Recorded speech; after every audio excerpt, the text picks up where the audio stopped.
Meksa ingsun lakune stangaya wara kelawan mekak hawa kang dur angkara senajan setan kentayangan tansah gawe rubeto hingga pupusing jaman hametek insun nyirep keni wis murka meperhardaning panca saben ules sing netra linambaran sekawelasan ingkang paring kamulyan Sang Hyang Jati Pangeran jiwangga kalbu samodra pepuntoning laku tumuju dateng Gusti zat kang amur bedumadi manunggaling kawula Gusti krentek ati bakal dumadi mukti ingsun tanpa piranti sumepyar ing suksma madu sarining perwita maneka warna prada bangun praja sampurna sing kala tidha muksa kala bendunya ta sirna tiasin rasa mardika mugia den sedya pusaka kalima sada yen tidak dimustika sakjroning jiwa raga beja mulya waskita digdaya bawa leksana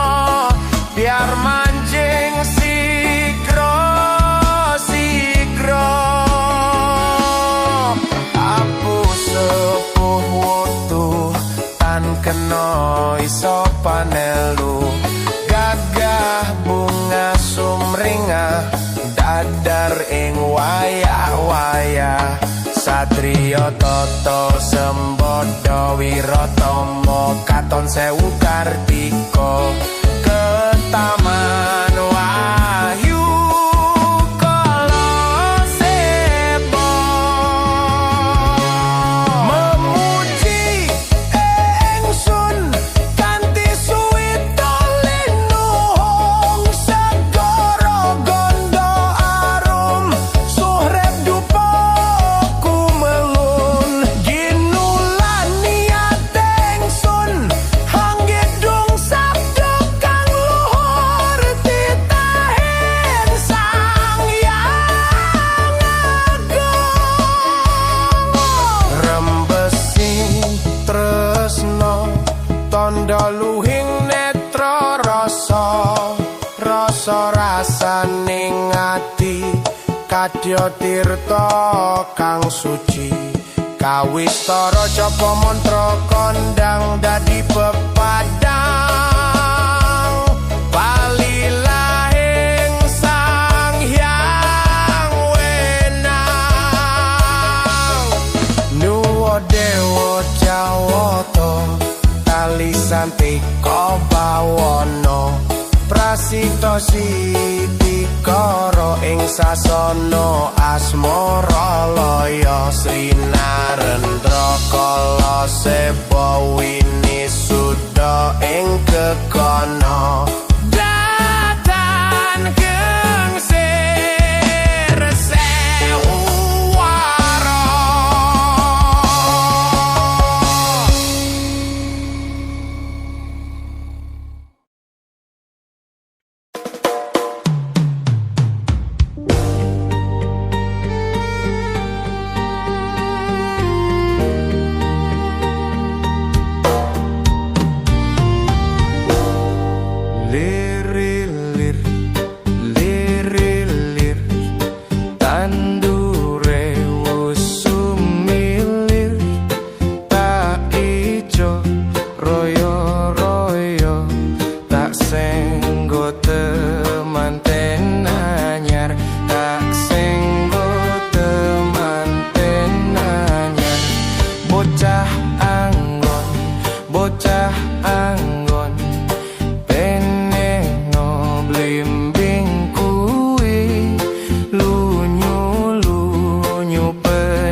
surak oh surak iyo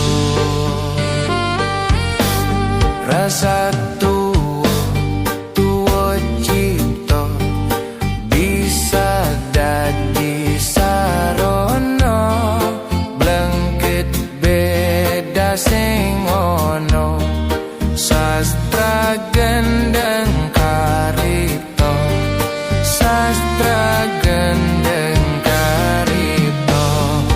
ngamur pitutur luhur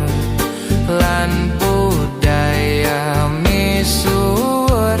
pitutur luhur budaya Jawi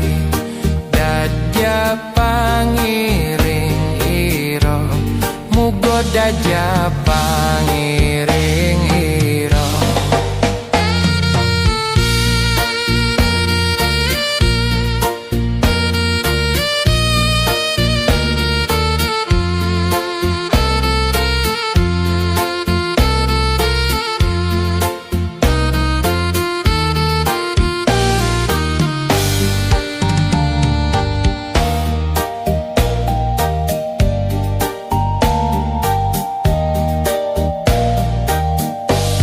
aku ngemol landasane manembah mrepangirane kabeh lampahing umat titis jangkep sinerat titis jangkep sinerat manembah mring pangerane kabeh lampahing umat titis jangkep sinerat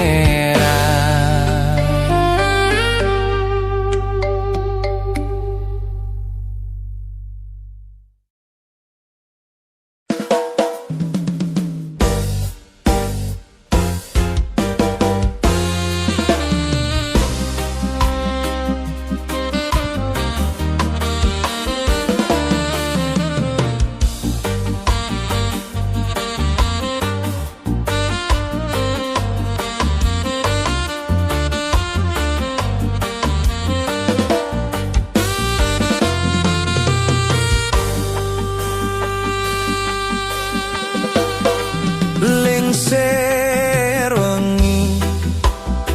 sepi durung bisa nendro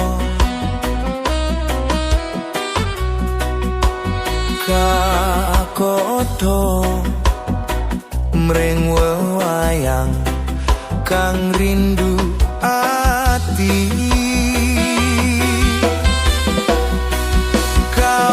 kawitane mong sembrono njur kulino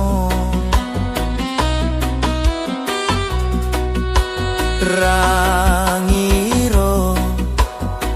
yen bakal luke tresno nanging dur tibane aku dhewe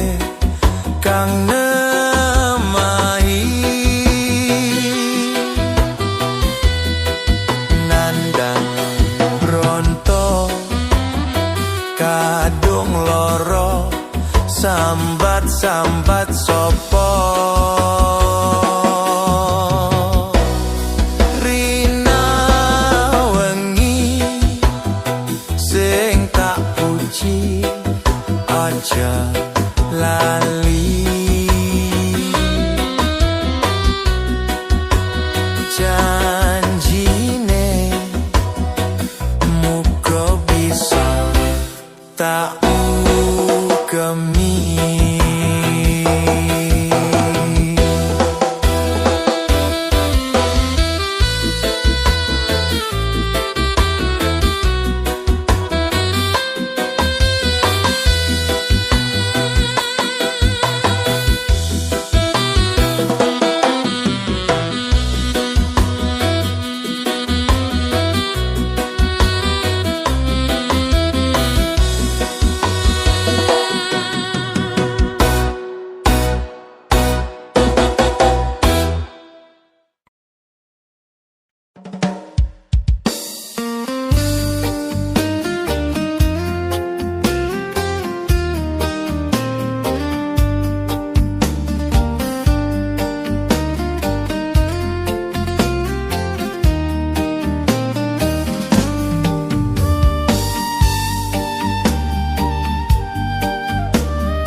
balik mrebes mili,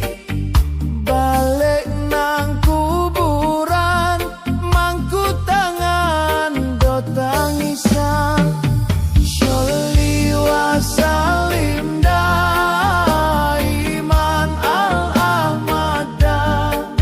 Sholli wa salim daiman al-ahmada,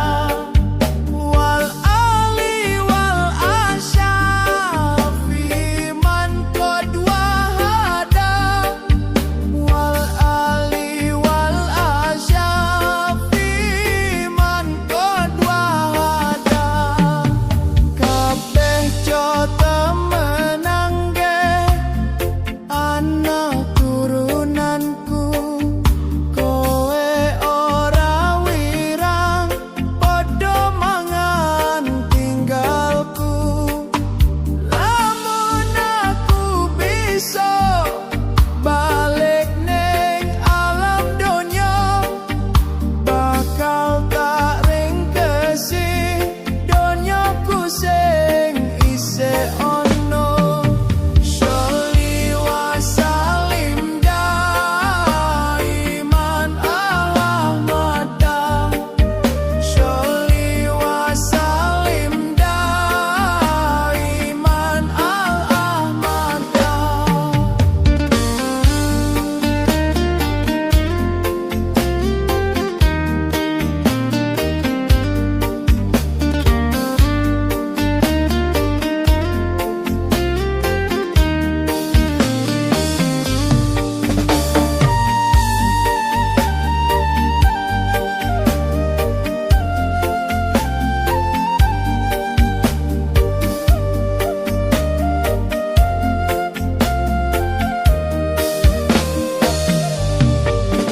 Saben malam Jumat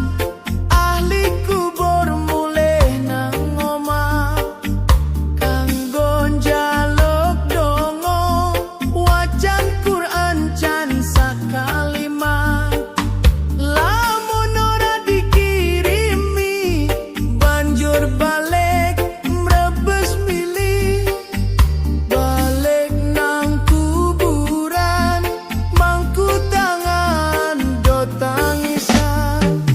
Sholli wa salim daiman al-ahmada, Sholli wa salim daiman al-ahmada, wal ali wal asyafi man qad wahada, wal ali wal asyafi man qad wahada.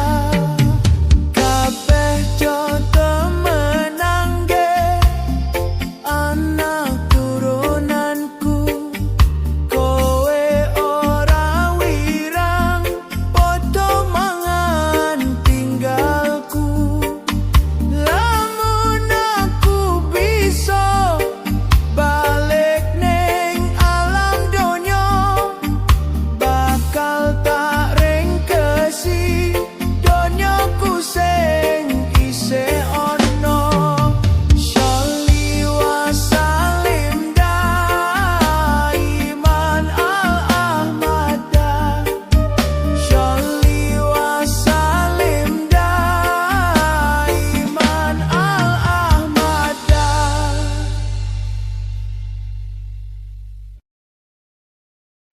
La ilaha illallah, al-malikul haqqul mubin, Muhammadur Rasulullah, Shadiqul wadil amin. Eling-eling sira manungsa,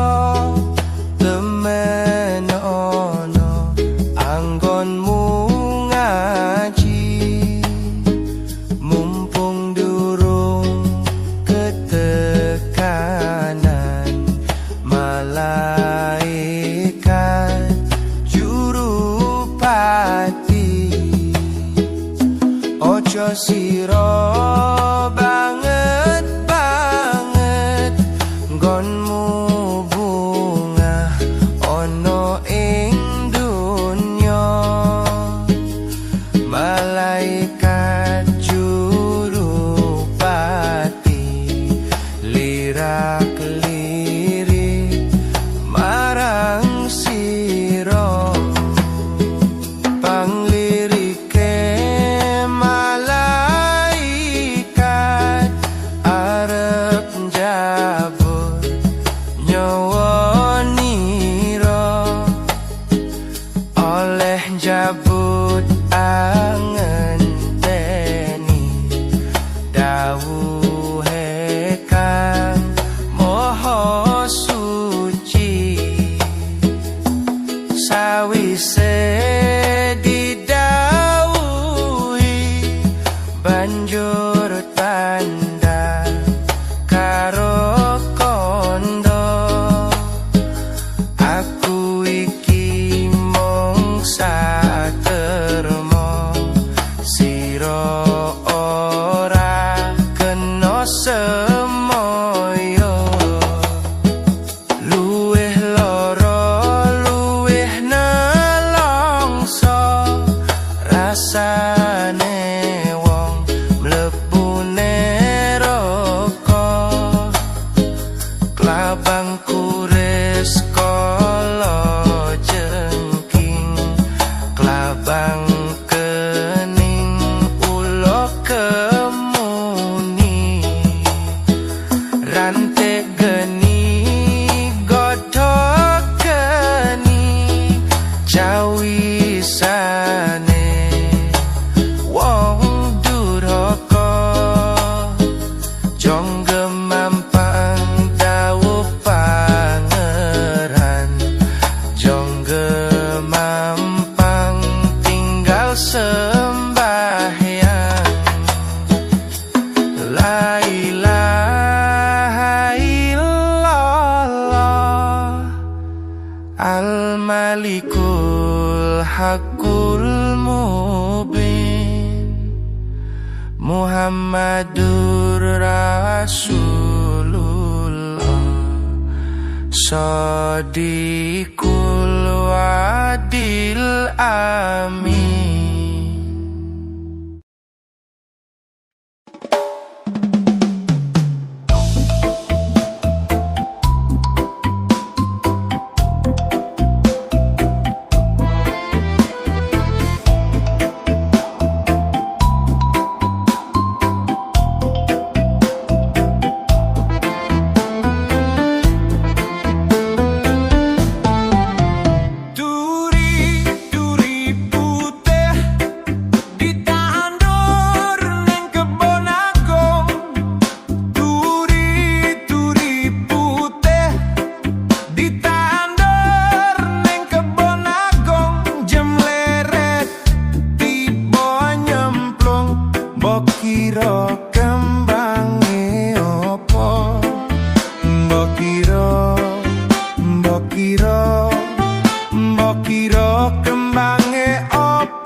tegese guru iku kuku uga ditiru.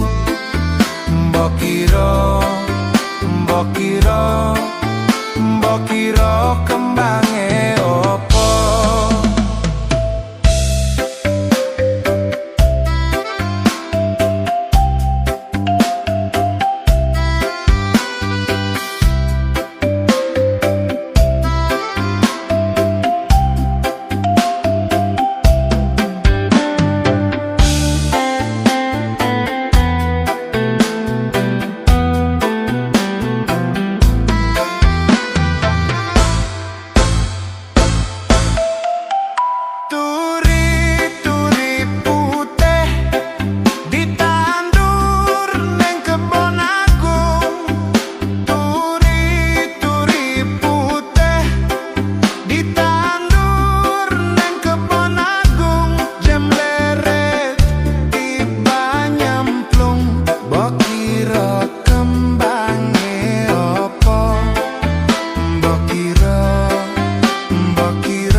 Mbok kira kembange opo?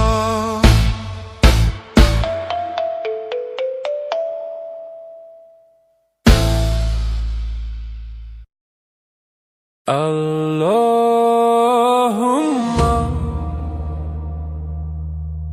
sholli wa sallim ala Sayyidina Muhammadin adada ma fi ilmillah sholatan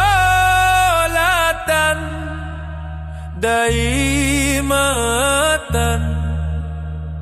bidawami mulkillahi sholatan daimatan bidawami mulkillahi.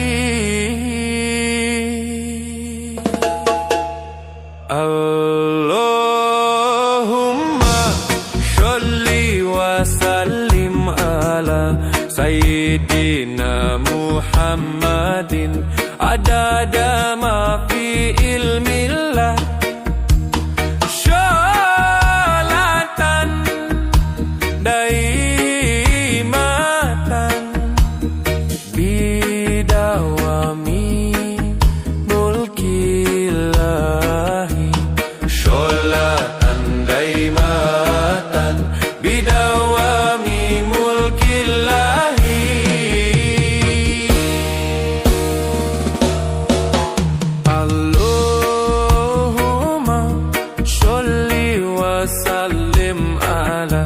Sayyidina Muhammadin adada ma fi ilmillah sholatan daimatan bidawami mulkillahi sholatan daimatan bidawami mulkillahi. Sluku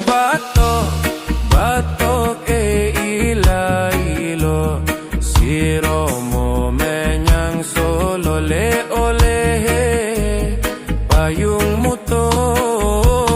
sluku batok ilo siromo menyang solo le oleh payung muto makan telolo loba wong mati ora obah yen obah medeni bocah yen urip golek duit makan telolo loba wong mati ora obah yen bahme